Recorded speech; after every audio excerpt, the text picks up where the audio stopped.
theology is now seen as meaningless. If you say there is no God but God, many people in the humanities and philosophy departments today will say that's a meaningless statement.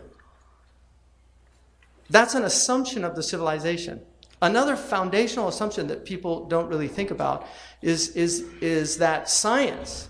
Do we call, for instance, is Isaac Newton a scientist? Because in many ways, this civilization would not recognize Isaac Newton as a scientist because he had many metaphysical assumptions about his work and his worldview. He believed, for instance, deeply in God. He believed in the Bible. He believed that the world was a supernatural event. Our modern science says that you cannot have recourse to the supernatural to explain anything.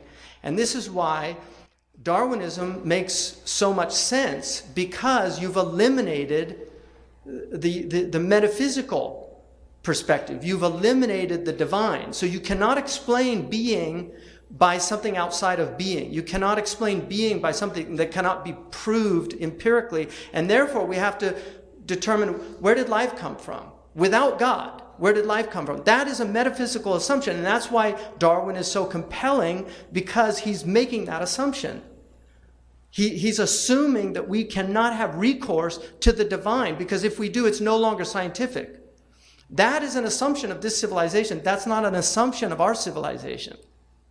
So these are really important distinctions that are often not made. Another one is the idea, for instance, that belief is irrational. Or belief, people say, belief, why should I have faith in something? Because faith is believing without evidence. This is a very common trope in modern culture. You'll hear it from all what they call the new atheists, people like Sam Harris, who will literally say, faith is belief without evidence. That has never been true for the Abrahamic tradition. One of the most important aspects of the Abrahamic traditions was to ground their faith in reason. And they gave you cannot study, if you take a survey course on religion, like the philosophy of religion, they'll do St. Thomas Aquinas, his 5 proofs for the existence of God. And they give them in very superficial, these truncated versions, reductive. You have to spend a great deal of time to understand what Aquinas, and 3 out of the 5 he got from the Muslims. But you have to work very hard to understand why he came to those conclusions. The Summa is a summary of those. He has an entire metaphysical approach to those 5 proofs for the existence of God, which used to take about 15 years before you could actually study those and really understand those proofs. Now they're taught in a philosophy course on religion as if, well, here it is. Here's their proofs for the existence of God. No, those aren't the proofs. Those are the conclusions of the proofs. And the same is true for the Kalam cosmological argument that the Muslims embedded their worldview in. The Kalam cosmological argument takes a good deal of time to understand. It can't be understood simplistically. So our civilization, it's not my contention.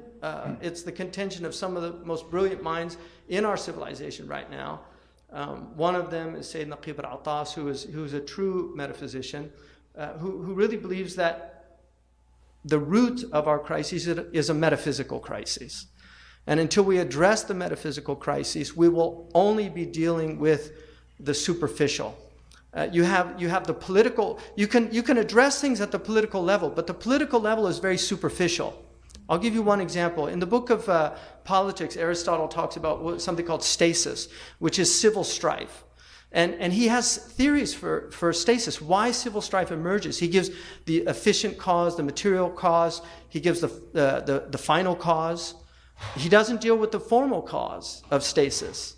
And the formal cause in Aristotle's approach, his metaphysical approach to understanding things, is always the most important cause. To understand what a thing is. Like, what is civil strife? What is it? But it's something that can be understood. You can understand why it happens. And his argument is that you should do all you can to prevent it before it happens. Because if you don't, it's much more difficult to remedy.